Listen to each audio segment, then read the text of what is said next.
Hey there, fellow traders, and welcome back to another Monday Market Kickoff. I'm going to keep this one short and sweet, but I will be doing some screen shares today, and I'm also going to record a follow-up video after this that goes over my trading strategies.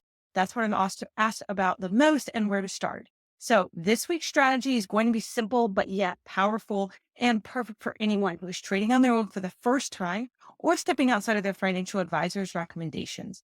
I do trade options and you'll see me do some more advanced plays. But what I want to build up with you is to start with the basics. And this crazy market is the perfect time to start. So what we're going to be covering today is a quick recap of last week's market, what to watch for this week, and the key trades and strategies that I'm looking at. So let's dive in. So my market movers for this week. First up is the Federal Reserve, which meets on Wednesday. They always make their announcements on a Wednesday afternoon. Just FYI, they meet on a Tuesday and a Wednesday morning and always announce on Wednesdays, which means we'll get some announcements, but we really don't expect any major changes. We think that rates should stay steady. And what really matters is the language that they're going to be using about the future. Analysts and traders are going to be reading between the lines to see if the Fed hints at a rate cut later this year. So expect lots of chatter and market reactions as everyone is digesting that message on Wednesday afternoon. But beyond that, we've got some home sales and some retail data. What I'm watching is NVIDIA's shareholder meeting on Tuesday. While it's not an earnings call, NVIDIA often moves the market. So I'll be watching for any updates on their tariffs and outlooks, partnerships, or anything else that's kind of brewing in their business that we don't know about.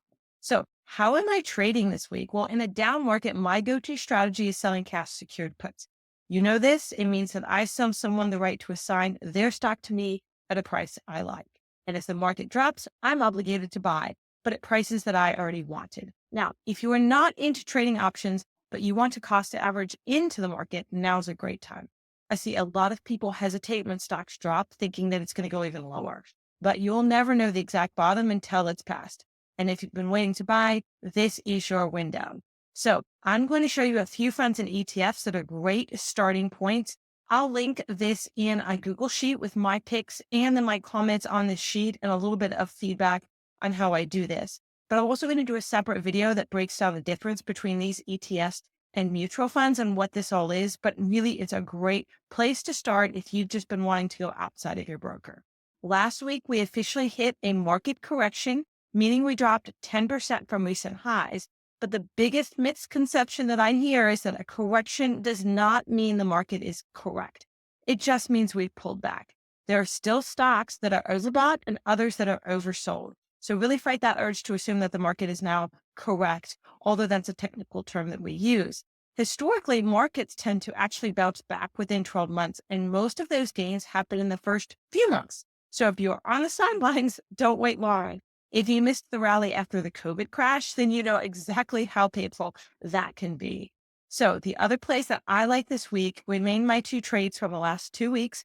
Google, I'm still loving this one, and TQQQ, which I traded at $55 last week. I'd love to grab more if it dips. Now, if you're nervous and you have stocks in your bucket, you can always sell covered calls for some income. And again, like I said in my next video, I'm going to just go over the larger total stock and total S&P buys that I would do if you are not into options and you're just looking to do your trading for the very first time on your own.